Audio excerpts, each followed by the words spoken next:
भाजपाने अजून 2च उमेदवार जाहीर केले, ते देखील मुंबई विरोधी आणि महाराष्ट्र विरोधी. आपण पाहत असाल हेच आहे सगळीकडे की जास्तीत जास्त ठिकाणी आमच्या महाविकास आघाडीचे उमेदवार जाहीर झाले, शिवसेनेचे तर सगळेच झालेले आहेत आणि एका बाजूला मिंदे गँग आणि भाजपा यांना उमेदवार मिळत नाहीयेत. नमस्कार मित्रांनो, एक व्यक्ती अशी आहे की 5 वेळा खासदार बनूनही त्या व्यक्तीला तिकीट मिळत नाही. म्हणजे ती अशी कोण व्यक्ती आहे असं आदित्य ठाकरे सांगतात. एक व्यक्ती तर अशी की 5 वेळा खासदार बनवलं आणि त्यांना काल 9 की 10 तास थांबून देखील तिकीट मिळालं नाही.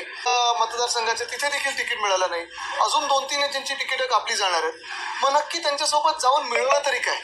जी गद्दारी करायची होती पक्षासोबत, उद्धव साहेबांच्या पाठीतो खंजीर खुपसायचा होता, तो त्यांनी खुपसला. महाराष्ट्रासोबत बेईमानी केली या लोकांनी. आणि आपण आता पाहताय की ज्यांनी त्यावेळी सांगितलं होतं की एक जरी उमेदवार पडला तरी राजीनामा देईन, त्यांना तिकीट पण आता देऊ शकत नाहीयेत. हे हाल आता मिंदी गटाचे झालेले आहेत.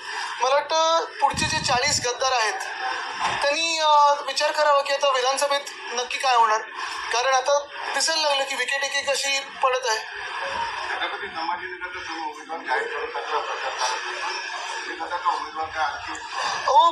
अनेक ठिकाणी महाराष्ट्रात आपण पाहत असाल, भाजपा असेल किंवा मिंदी गट असेल किंवा राष्ट्रवादीची गद्दार गँग असेल, उमेदवार मिळतच नाहीत. म्हणजे आपण पाहत असाल मुंबईत देखील भाजपाने अजून 2च उमेदवार जाहीर केले, ते देखील मुंबई विरोधी आणि महाराष्ट्र विरोधी. आपण पाहत असाल हेच आहे सगळीकडे की जास्तीत जास्त ठिकाणी आमच्या महाविकास आघाडीचे उमेदवार जाहीर झाले, शिवसेनेचे तर सगळेच झालेले आहेत आणि एका बाजूला मिंदे गँग आणि भाजपा यांना उमेदवार मिळत नाहीयेत. एक बघण्यासारखं आहे नक्की की जिथे भ्रष्टाचारी लोक आहेत, ज्यांच्यावर आरोप झाले, ज्यांच्यावर केसेस होत्या, त्यांच्यात बोली लागली की काय माहित नाही, पण तिथे पण